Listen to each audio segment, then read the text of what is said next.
Hello, everyone, and welcome to another VSM Real Estate Podcast. I'm your host, Daniel Krakowski, joined, as always, by Goran Vazovic. What's going on, Daniel? And today we have a special guest. Very special. Man of many talents. Many talents. The legendary, the one. Keep going. The only. The only. Kelvin Coker. I appreciate you guys having me. Hashtag Kelvin Coker. At the real Kelvin Coker. Yeah. Right. So, what's so interesting about Kelvin? He's a real estate investor. Go on. Real estate investor. Model. Dancer. Triple threat. He's also a friend. You Yes. know, we can't forget that. It's somewhere on the list. I don't know how far up or down on that list. He's a friend. It's and first. It's very awesome. Top of the list. Oh man, should we hug it out? Let's hug it out. So, anyways, go ahead, Daniel. I didn't want to cut you off. So, yeah, anyway, Kelvin is a real estate investor. He moved to Minnesota 4 years ago, was it? Yep, a little over 4. What brought you here initially?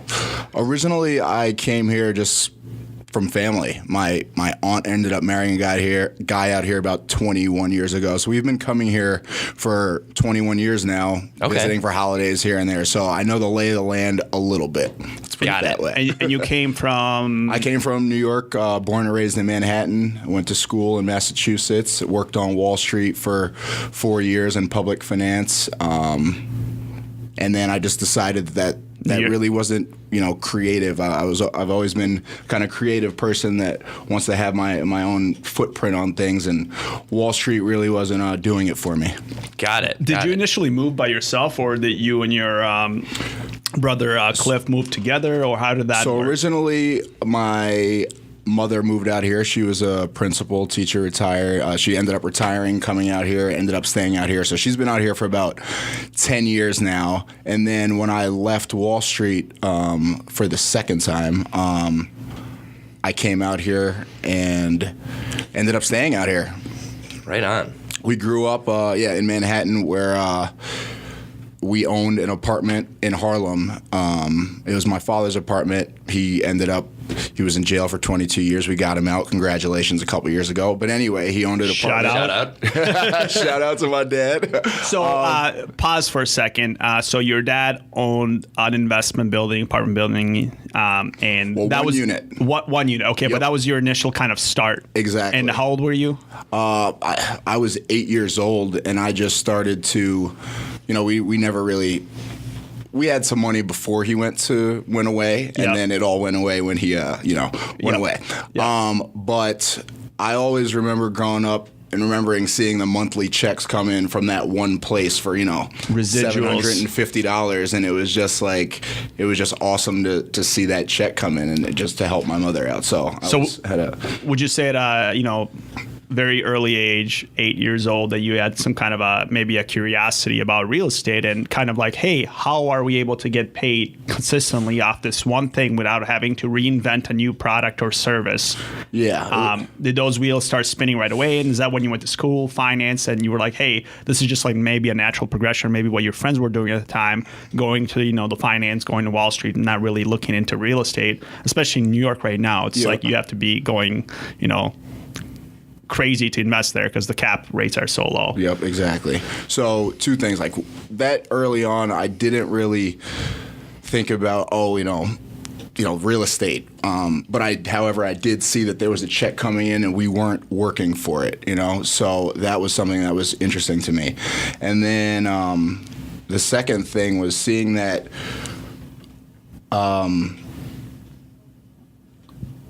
well, we had another apartment in Harlem that my mother had bought. It was a historical building back in the day, and we started to work on it, and it took, I don't know, a couple of years we'd save up $2,000 and we'd put some money into it, save up another $1,000, put some money into it, and we ended up selling it about 6 or 7 years ago, and then we had some money to work with, and we didn't know what to do with it. And I was working on Wall Street at the time, and I could see that, one thing about me was I didn't like to know what my checks were going to look like, every 2 weeks, which is what was happening on Wall Street. Were you commission based or? Nope, I was salary, and then we got a bonus based off of our salary, which was usually like 100% of our salary. So I was making pretty good money fresh out of school, but you always look at the people who are older than you, right? And and you kind of see like, all right, are these guys happy, or is this who I want to be? Exactly. Right. And it's like,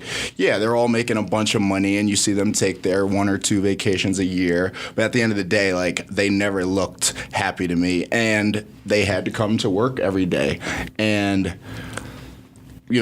being naive and young, I was just ready to jump off and just say, all right, I'm going to make something happen for myself. And like looking back, and like maybe some of the things we could talk about today is just like, I didn't necessarily take the right path. I'm still, on this road to being where I want to be with regards to real estate. But, I'm very, very happy that I did it, Can we take it back for a second too? So you're living in Harlem. Yep. Your dad goes to prison for 22 years. Yep. And I think all the millennials out there listening right now who are like, man, I don't know what I should do. I want to work 15 hours a week. They don't really have that drive. What, you don't just get a job on Wall Street. Like, what were the steps? What did you do in between that got you there? That's what I'm interested about. It's crazy because it's really about, marketing. Like networking and the people that you know. So literally that was just me I played football in college. At the end, going into my at the end of my junior year of college, just making a phone call to my high school and saying, hey, I'm not sure what I want to do, but I know I need a good job after college. And they had known me just being just a positive person, just somebody who, they can trust and rely on. It's not going to embarrass them, Right. And somebody just made a phone call, and I got an interview working at UBS Investment Bank. And the person that I interviewed with happened to be another alumni, and they gave me a shot going into the summer between my junior and senior year. They offered me a full-time job after. Now, again, this is goes to show you that I didn't take finance. I was in a liberal arts college, so my major was law, jurisprudence, and social thought. I had no finance background. I took one finance course. I don't even know what he just said. I took one finance course my senior year, and it's really just goes to show you that if you can put yourself in a position to learn about an industry and you have the people there who are willing to teach you, you can really make things happen. There's in this day and age, there's really no textbook or path or anything like that. You can kind of do whatever you want to do as long as you surround yourself with the right people. Yeah. Absolutely, and I think that was one thing that I was curious about in general too. So, did you say what college you went to? I went to Amherst College in Massachusetts. Okay. Small liberal arts school out there. Yep, yeah, I'm familiar with it actually. I have a friend who went to BU and gotcha. All the Massachusetts a lot of people schools, out here. Some people out here have never heard of it or whatever. Got it. Yeah, but the breakdown I think that exists for a lot of our listeners, because I think our listeners tend to be a little bit younger, is the feeling that college didn't really prepare them for what they're going to do after. And it seems like that wasn't necessary. That was kind of the case with you as well. Absolutely. I think that actually what prepared me the most was probably working on Wall Street. And I'd say if people want to get involved or really understand money or things like that, and I'm by no means making a whole bunch of money, but I definitely own a good amount of assets and I'm on a great path. But you really need to get the basics of Excel, for example. Right. Just understand how to do a sum formula. Right. Add up some cells. Learn how to do just some division on Excel. It makes your life way easier, and just I'm not sure if I'm going crazy here, but you really just have to start on a small scale, I think. So if I relate it to real estate, it's I've gotten to the point where when I first moved out here, like, I didn't know what a furnace was, for example. I grew up in Manhattan, you know, blah, blah, blah. The super takes care of it. Right, yeah, of course. But I'm to the point where I could tell you how much, like, a bottle of caulk is, you know, or like how much grout is. And when, you know, you start off small and things are going slow and you're only making a few $1,000s here and there off of each property, yada, yada, you know, you need to understand that when you're ready to scale up to buying bigger buildings, and understand that, you know, the difference between $50 a month in your income on rent, like it's a big difference when you start to calculate, you know, these main numbers, like, you know, debt service coverage and cap rates and yada yada. And these are easy terms to look up, and they're easy things to drop into Excel, and it won't take long. And like, some things that I did wrong where I just took too long to like start to like self-educate. So I don't know. The autodidactic approach is a difficult one. But what I think is really important, and what you said is something simple, like just learning how to use Excel and use those cells. Building that foundation and you know, bit by bit, creating all the softer skills of what you need to do to be successful in real estate is where most people don't want to start. And if you can do that and get that base education for yourself, that's going to be what can propel you forward into kind of the amazing things that you're doing right now. Definitely. I appreciate it for the amazing comment. They're pretty good. But So I think you started to touch on this, Daniel, but all right, so you're back in New York. You're dissatisfied with your day-to-day job on Wall Street, and who wouldn't be? And you know, sold a condo, and now you got some, you know, hard equity, some cash in your pocket, and you and your brother, or, you know, you are like, hey, let's make this leap and move to Minnesota and see what we can drum up there. When you were in that mindset, did you come here with intent to start a business or actually start doing real estate right away? I wanted to, start a business and start doing real estate. So when we first sold the place in New York, we were able to buy a duplex off of Oakland, 24th and Oakland, right over here. All right. So you were like, hey, we're both committed. I'm committed. You're moving on over here. I wasn't even there yet. So you weren't even here yet? Nope. Okay. So I'm still in New York. Cliff's still in New York. You're buying real estate wirelessly. I love it. Well, my mother did, right? So we own the apartment. She owned another apartment in Harlem that we ended up selling, whatever. And we ended up buying a duplex, and she had been here before I was, so I'd come out here to visit, or Cliff would come out here to visit. And we were originally actually going to do a restaurant over on 24th and Oakland. So then they start to work with the city. They start to try to, you know, pull permits and blah, blah, blah. So they spend money and time, they as in like my mother and my aunt, they spend time dealing with the city and trying to pull permits and trying to get that stuff approved, and it ends up not getting approved. So this place is just sitting there. We're paying taxes on it. Nothing's happening. And I remember my mother called me, and she's got, you know, this pile of money in the bank, and I've seen relatives who have gotten an injury settlement, for example, right? Get $150,000, and a year and a half later, no joke, it's gone. You know, 2 years later, it's literally gone. Nothing to be said for it. Right. You know, so when my mother called and she's like, you know, we have this money, and then there's a place to buy over here. My immediate thoughts are just buy it. Like, let's just buy it, because we don't want to touch this money. You know, let it be in something. You know, it's already sunk. Yeah, it's unspendable. And then you spend it, and then. So what happened to us is we spend it, right? Then we have some money left over, but you end up spending that, and then you have no money, and then you figure out, you know, how to pull money out of assets, which is like what you guys do, what we do, and what people who are young, like you're saying, need to understand. You know, the whole concept of loan to values and things like that, where, you know, basically if you have an asset that's worth a certain amount, on a commercial side, the bank will give you a certain percentage of what that asset's worth, you know? So your first purchase was a duplex. Yep, a duplex on Oakland, which we still own today. And you had kind of, your mom was over here. She had kind of, you know, the inn, because she was already here and you were still in New York. So you made the purchase and you guys went into a partnership together, or not yet. So first we bought it. I'm still in New York. Cliff's still in New York. We're thinking, hey, we've had this apartment in Uptown our whole life and another apartment, whatever. So we can do this. We can just buy some places, rent it out, get some rent. Again, like the restaurant part happened, but then we were like, all right, this will be easy.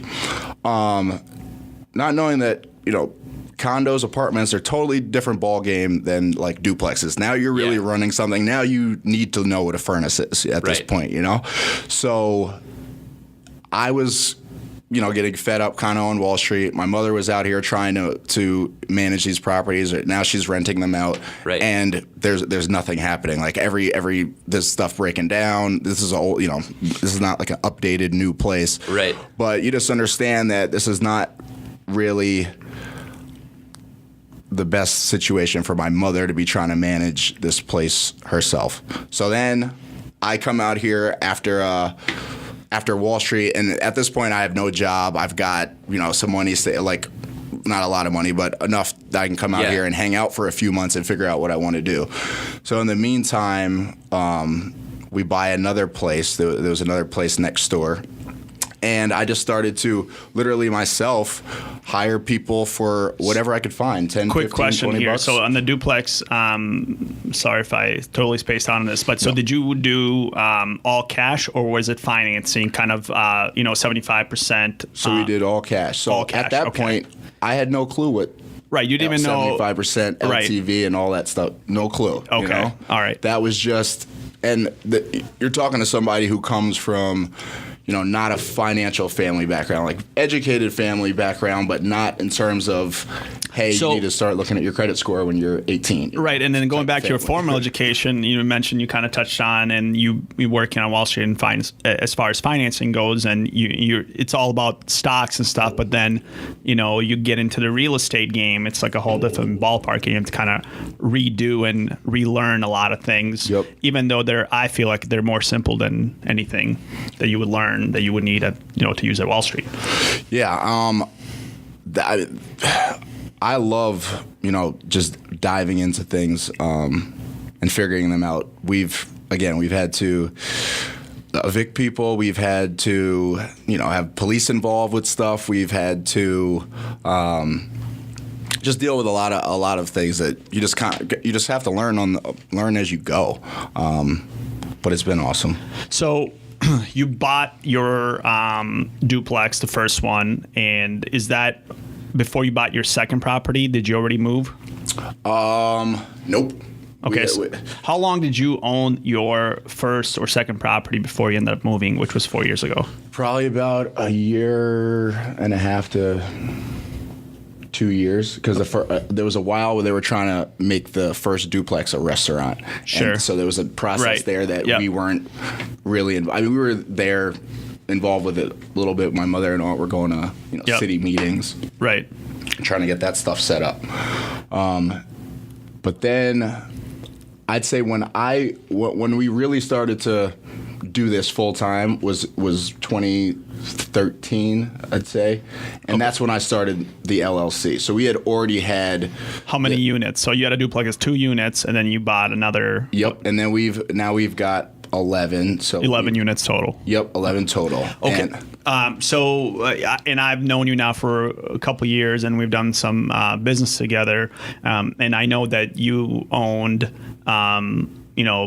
pretty much anything and everything, single-family homes, duplexes, condos, and you've dabbled in a lot of different aspects where most people that are new to the business would not, just venture into anything and everything. But you've actually done a complete tear down and a new build of a home, which was a pretty big feat. Again, somebody that came into the market 4 years ago, and you had to kind of learn everything, ASAP. Yep. So can you talk a little bit more about that as far as you deciding, okay, I want to see if I can build a home from scratch. Mm-hmm.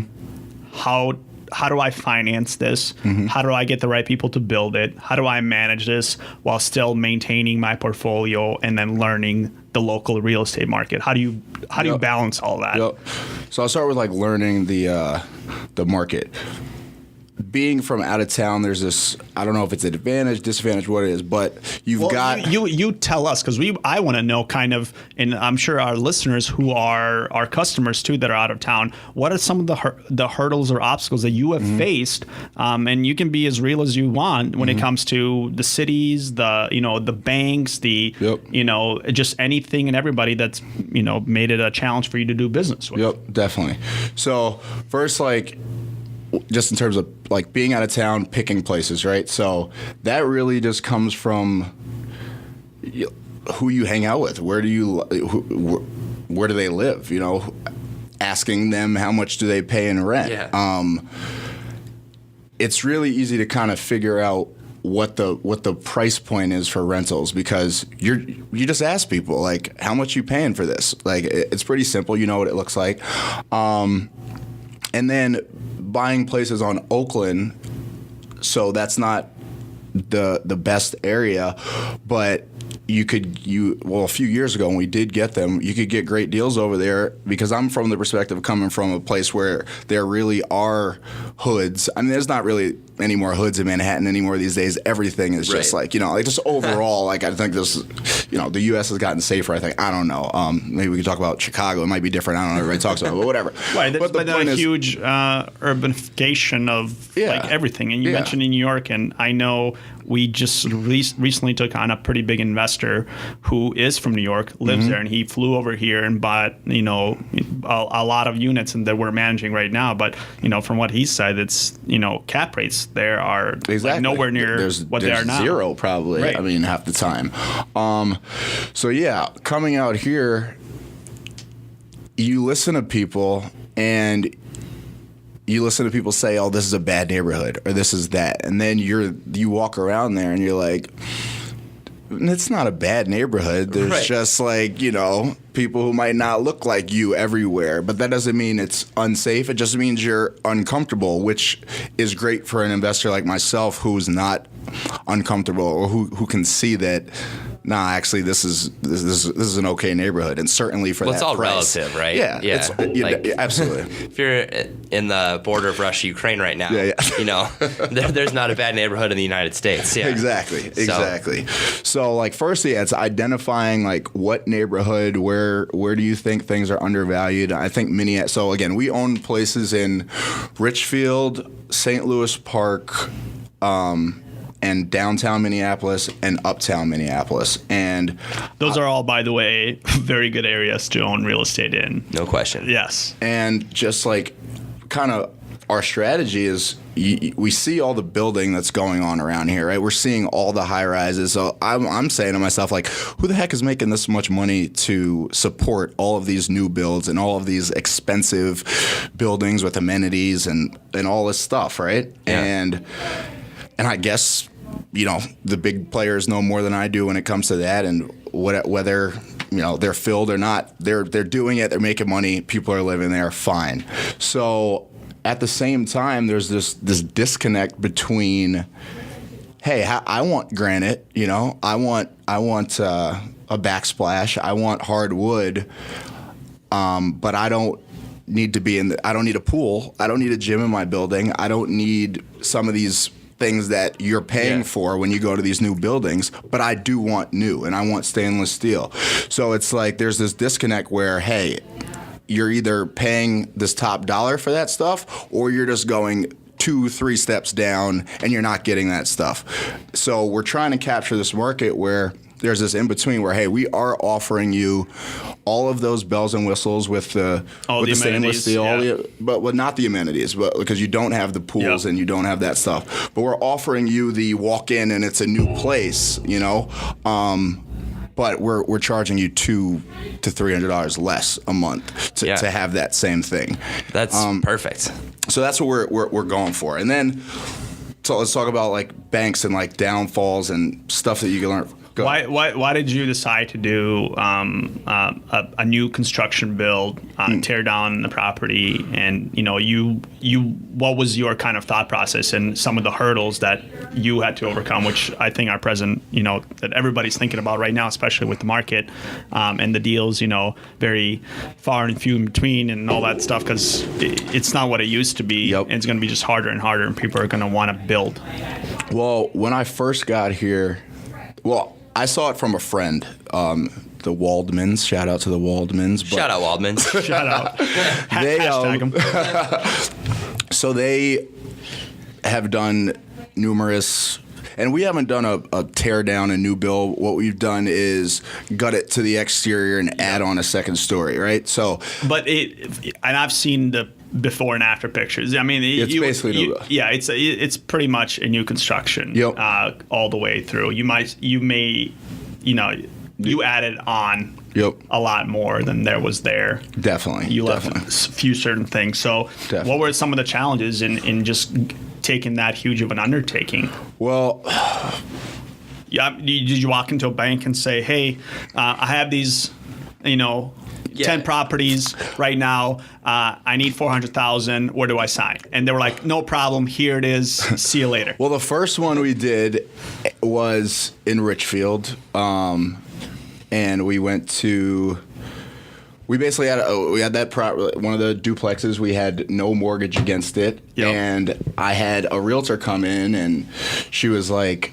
And I was saying, we want to sell this place. We need some cash. We want to start investing. And she said, well, you have no mortgage against this. Why don't you just go to a bank and try to pull cash out? Now, this is how far I was from this stuff. This is something that my kids will know when they're 8 years old, Right.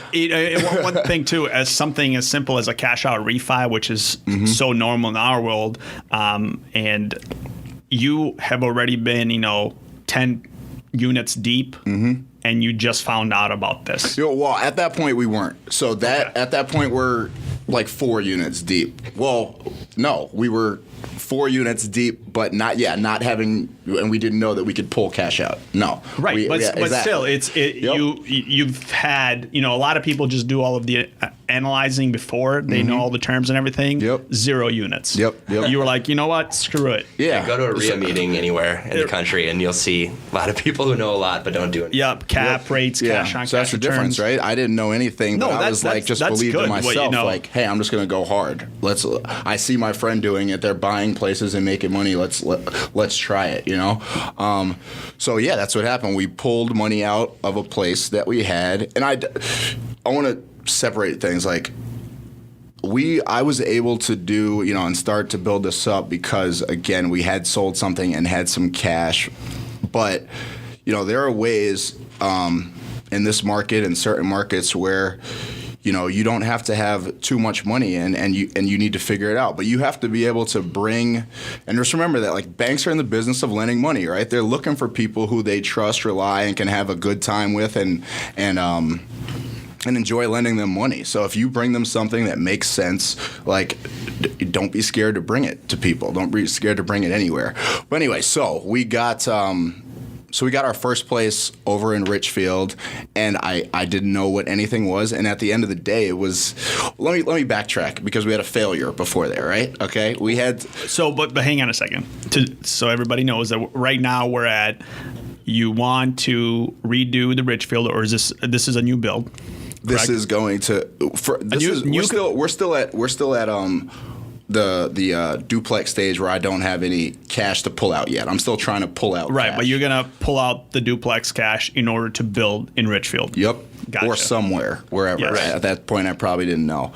But so at this point, I just literally, I go back to my PowerPoint presentation on Wall Street days, and I'm just like, Kelvin Coker, this is what I want to do. I want to buy and give examples of stuff that's on the market. At that time, it was crazy. You could get stuff in Richfield for $35,000. I remember it was just unbelievable. So anyway, you could put I was just like, okay, I'll buy this for $35. I put this much in, blah blah blah, and were you literally making this presentation for yourself for a bank? Present to a bank? Yep, to present to a bank. At this point, you call the bank and said, hey, this is what I got, and they're like, hey, come in so we can meet. And your plan was to like, hey, I'm gonna dazzle them with my presentation skills, give them the numbers, and close the deal. Yep, gotcha. I had read one book. Don't know that. I think it was Buy It, Fix It, Sell It, or something like that. Yep. And little does the bank know, but I basically was just like copying like that type of stuff and filling in my own numbers, which is fine, right? Like that's they say that's what works. You're not selling it. You're just borrowing it. Exactly. It's all good. So I went to a couple of banks, and it was a couple month process, and my credit score wasn't good, but I didn't have any debt. But I had an asset that had, How big of a deal was, because I know you're doing this full time, meaning that you're essentially self-employed. Your brother does have a full-time career. Yep. And how difficult was it for you to come in and say, hey, I'm a full-time real estate investor. I've only been here for a couple of years. I do have this asset that doesn't have debt on it. Was it a big deal that you were, working for yourself, that your brother's, W-2 income come and play there? It's absolutely huge, like that we have the aspect where they want to see, consistent paychecks, right? So it's great to have our partnership, me and my brother, where they can look at him and just say, okay, there's steady income no matter what. Right. We've got years of that. Right. And then on the other side, we've got this dude who's ready to just go. Yeah, assets, and this dude who's ready to like make something happen. Right. And then I asked this just because, when I started out with Ryan in building this, the first couple of years were super tough, especially in our business because we just started it, or we were, 1 or 2 years into it. And good luck getting any type of a loan because you don't have that W-2 quote unquote steady income. So I can definitely relate to that. Definitely. So if anybody's thinking about doing it, like I would say, keep your regular job, right? Have that income, or family member who's ready to do it with you. Well, you did it in a creative way where it made sense, and you're fortunate to have a brother that has that aspect of it. I know Daniel did something similar to that to kind of get to the next step. And I remember when I bought my first property back in 07, 08. I just signed and I said I promised to pay, and I didn't think I really had. Well, maybe I had a full-time job, but that's when they were giving out mortgages. Yep. Exactly. So, yeah, I just remember just like getting my another thing for people out there, like talk to numerous banks and don't trust what banks say. Like they're just people, and they're gonna change terms and they're gonna try to sell you. Again, they want your business. I'm not knocking banks, but I am. But because they will change things on you real quick, and they know that you need them more than they need you, and they are using that at all times. I'm gonna do a shout out to Bridgewater Bank, the greatest bank ever. Shout out to Jerry Bach too. Yeah, for real. I'm just everybody knows Wells Fargo sucks. I don't care to do business with the president of Bridgewater standing behind Gordon right now, nodding in approval. He just set down a briefcase and walked away. I think the fact you're letting people know that you have to go out there and try to at least give it a shot and talk to these banks. And you reached out to me and I reached out to you, and we all kind of reach out to each other. Referrals are huge, and I think banks, a lot of they want to say that we're a relationship bank and we work on referrals, but that's not the case, which is why I give a huge shout out to Bridgewater, because they actually are that type of a bank, and that's what they do. So for anybody that's looking to go to a bank, I would just say, hey, ask people that are in this business who they would recommend. Don't ask people that have checking and savings accounts in regular banks. That they have to be in real estate. Yep. And remember that you could be creative. So many things just growing up that just have changed my mindset with like, now I'm the owner, right? Like it used to be, they won't rent to you because of your credit score or something. Oh, they won't rent to you because of this. Well, how are you going to say that to me about something else? Like when I am the owner and I know that I have my own guidelines for renting. So like, don't like short sell yourself and listen to other people tell you about like why you can't make something happen, because unless they're the owner of that, then they have no say in it. Because at the end of the day, VSM is run by certain people, and they make their own guidelines for what they want to do and how they want to do it. So don't shut out VSM. Straight up. But it's just like, again, I've done deals with VSM, and I hope to do more. And it's more about Syndicate Capital. Shout out Syndicate Capital. And it's more about like, how is this going to work for both of us, and how can it work? Oh, that doesn't. Oh, well. Oh, do you need a little more time for your first payment? Not saying that this is happening to us, but it's just like, okay, do you need more time for your first payment because of this, or do you need deferred payments? Blah blah blah. Like all these things they're made up concepts. Like these weren't written down in textbooks. These are made up because of the response to circumstances that happen between a borrower and a lender, or a tenant and a landlord, or things like that. Right. So. You have your fancy PowerPoint. Mm-hmm. You go to your first bank and give us a quick 60-second. So they're loving me. They act like they love you, right? They're there. They see. This is all so familiar. They're like, they see your energy. They see the vision, and then it's okay. Well, I'm going to bring it to loan committee. Next underwriters, week. Yeah, the underwriters, Daniel Krakowski. And they act like these people are like, behind some black screen and that you can't ever see them and they're doing some crazy stuff. No, okay, like any numbers that they're crunching, you can crunch yourself. They can fudge things the way they want. If you look at just let's say like a vacancy rate, for example, right? Yeah. Okay, so what's your vacancy rate? What percent? Zero. Okay. Well, what do you calculate? Just as I'll do 5%. 3%. No, okay. 3 to 4. We do 5%. I'm just saying. And absolutely, you should. Well, and you should. But this is what I'm saying. You can't. Calculate when they're looking at VSM wanting to borrow more money, right? And they put in a 5% vacancy rate. All right, well, VSM has, tens of 20s, 30s, 40s, hundreds of units or whatever it is, Now, how are Thousands. you going to, there you go. But how are you going to then use the same vacancy rate for somebody like myself who has 11 units, who I have leases signed re-signed 2 months prior to, for them to re-sign their lease, because this is what I do full time, right? I'm on them. I know if somebody's unhappy. I know if somebody's not. Now, I understand if you calculate a certain vacancy rate for somebody who's got thousands of units who things might slip through the cracks, but you're going to have to change up that vacancy rate when you're trying to decide how to calculate, my numbers. And that's just a certain thing where it's like, things change, things vary. There's different ways to calculate things. So, and back to the original 60-second pitch. Let's do it. So you were like, "Hey, here's what I got. Here's my PowerPoint. Yep. Can I get the money?" Yep. They tell you, "Thank you. We'll call you tomorrow." And the phone call tomorrow was. The phone call tomorrow is everything looks great. Well, we're going to meet with the loan committee next week. Then next week comes, everything's looking good. I still have to meet with this one person from loan committee. A week later, he was out again, or I had to leave. 3 weeks later, 4 weeks later. Now it's, sorry, I couldn't get the deal approved. You just don't have a long enough credit history.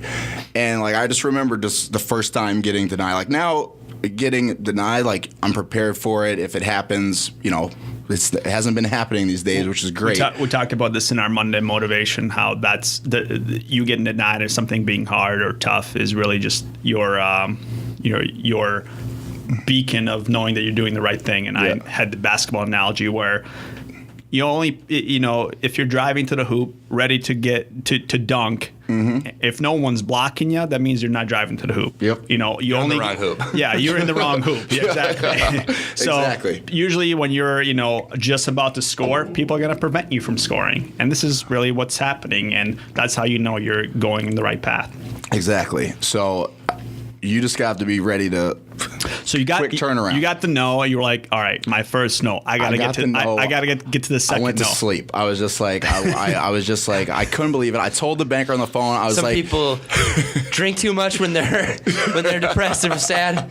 Kelvin just goes to sleep. Exactly. I mean, I had an hour long depression, and that was it. I woke up and it was like, all right, I just learned so much about the process, right? I know what people are going to ask for. I know what this, blah, blah. You want to get these bankers, tired of, all right, I've had enough. Okay, it's good. You want to be able to not necessarily give them more than they ask for, but you just have to know how to balance the line between getting them tired. If what they said was true across the board, you never would have gotten your deal financed with another bank. Exactly. So that right there, hopefully that kind of drives a point across to all the listeners that just because one person or a bank or an entity or company says no, it doesn't mean that's the law of the land and across the board. You just got to keep going to the person's going to say yes. Yep. That's really again similar stories. 100%. So you slept it off. Screw it. I'm calling a different bank. Yep. I'm doing my whole PowerPoint presentation. This time I'm going to have 2 chains beats on it. It's going to win everybody over. Exactly. There you go. And you just start to add more information in your presentation. You just start to shoot it out there. And then you're just going to find somebody that you click with. I've already worked with a couple of banks. We just refinanced our whole portfolio. Bam. And where our original bank was being lazy on refinancing our stuff, and then we were doing another cash out for the St. Louis Park place that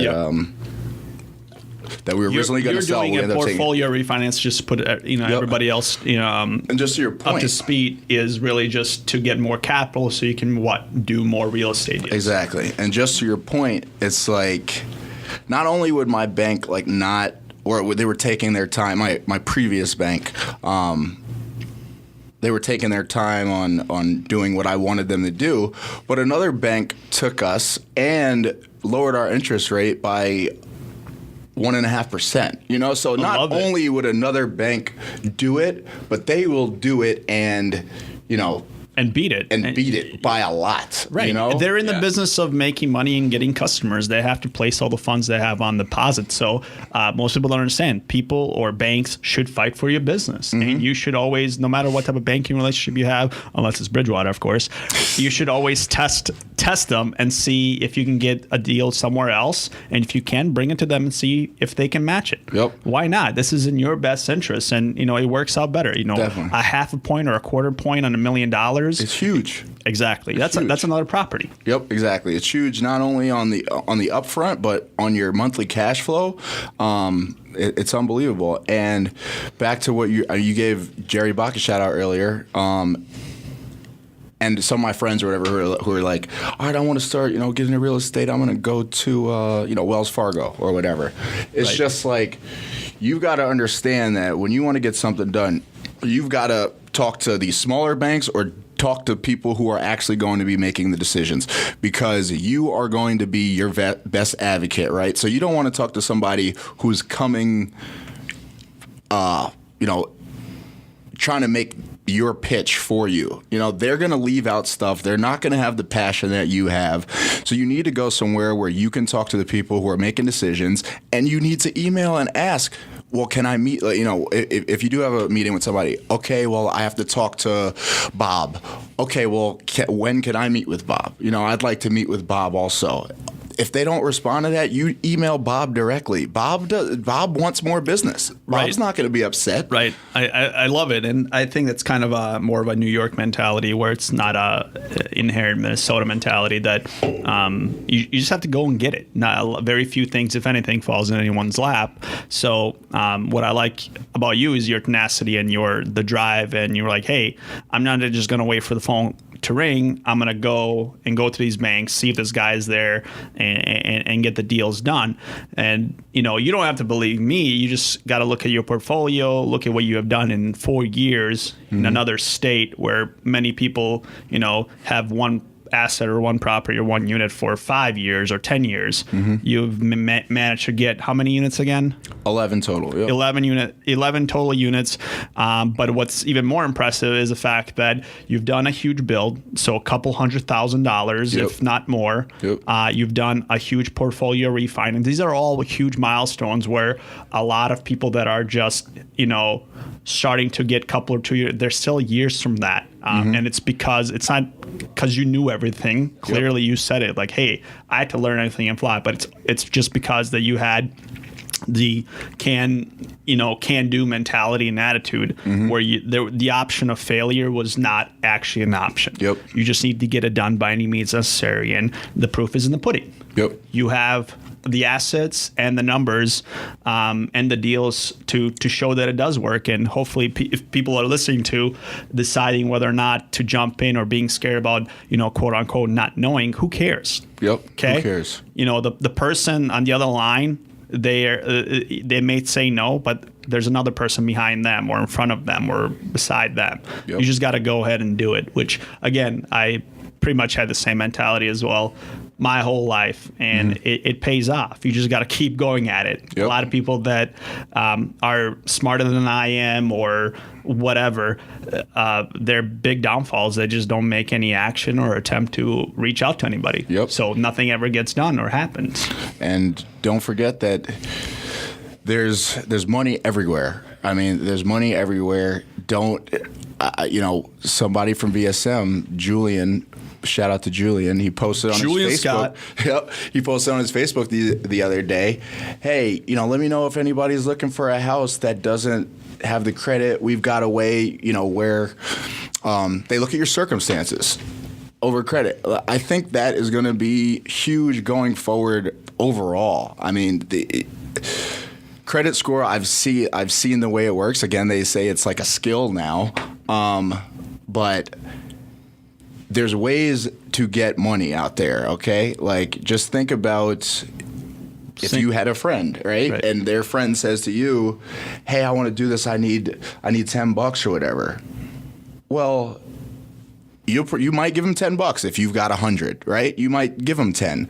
Well, there's no difference if a bank says no or this people say no or blah, blah, blah, blah. Well, a friend might have money and say yes. Like, you've got to just really believe that you could do it. Show them how you're going to do it.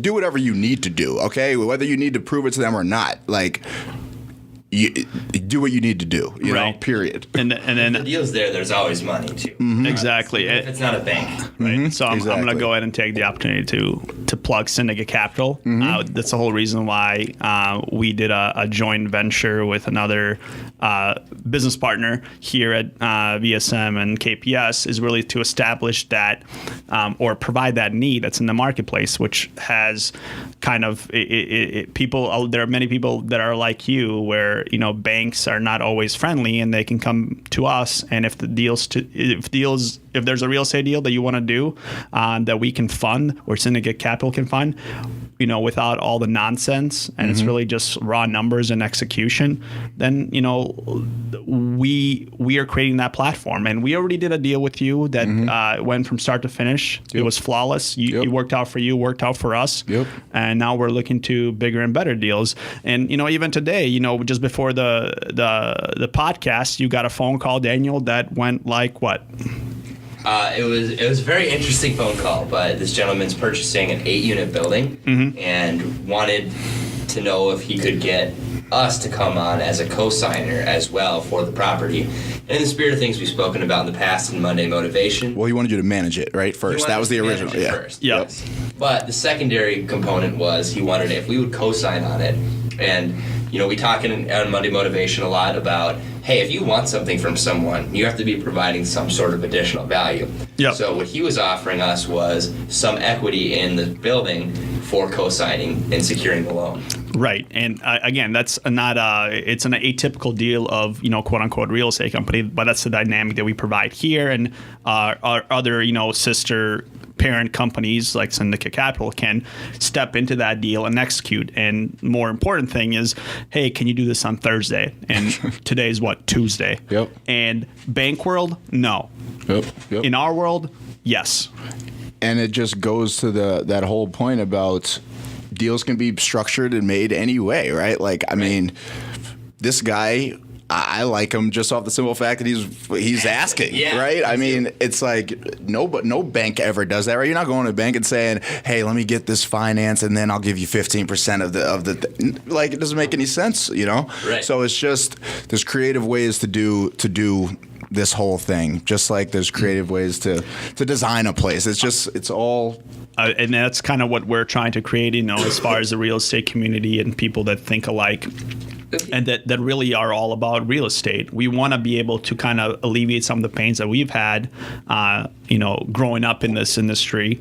And big part of that is financing, or how to get things financed. Right? So many times where you find a, quote unquote good deal, but the financing doesn't come through, or it's not fast enough.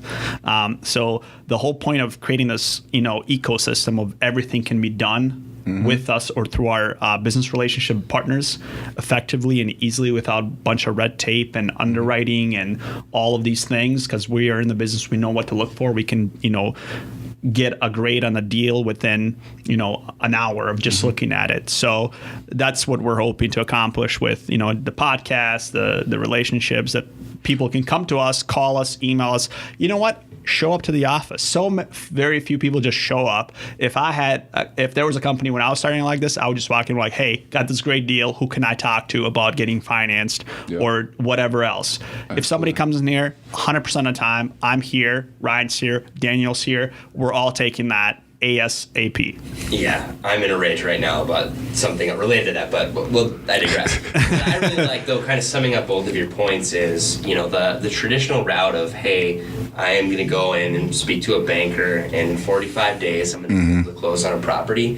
That market is really stable and secure. And it's for home buyers, right? There's so many people who are in that, so that market is regulated. Everybody can price their properties accordingly. That's not where your deals come from. Your deals come from the creativity. Yeah, exactly. And come from the unorthodoxy of, hey, I need to close this in 2 days. Are you willing to make a decision that fast?